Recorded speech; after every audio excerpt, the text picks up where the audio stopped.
ನನ್ನ ಮನೆಗೆ ಬಂದು ನನ್ನ ಅತ್ತಿಗೆ ಸೀಲ ಹಾಳ ಮಾಡಿದ ಪಾಪಿ ನಮ್ಮನ್ನ ಬಿಡೋದಿಲ್ಲ.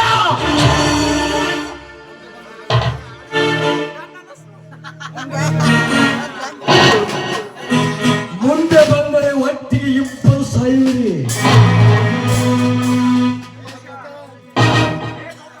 ಏ ಗೌತಮ, ನಿಮ್ಮ ಮನೆಗೆ ಬೆಂಕಿ ಹಚ್ಚಲು ಈ ನಿನ್ನ ಹತ್ತಿಗೆ ಕಾರಣ.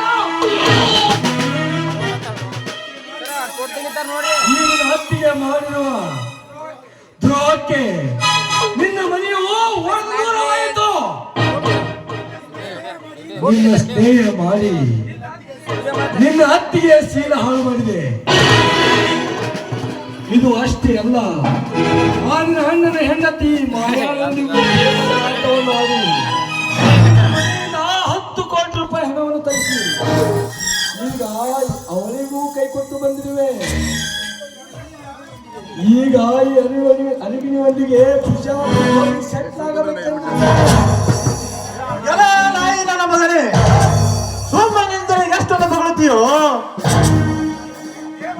ದೇವರಂತಿರುವ ನನ್ನ ಅತ್ತೆಯ ಸಚ್ಚ ರೀತಿಗೆ ಮಸಿ ಬೆಳೆದು ಬಿಟ್ಟಿಯಲ್ಲೋ ಬೋಳಿಯ ಮಗನೇ. ನಿಲ್ಲಿಸು ನಿನ್ನ ಅತ್ತಿಗೆ ಸಚ್ಚ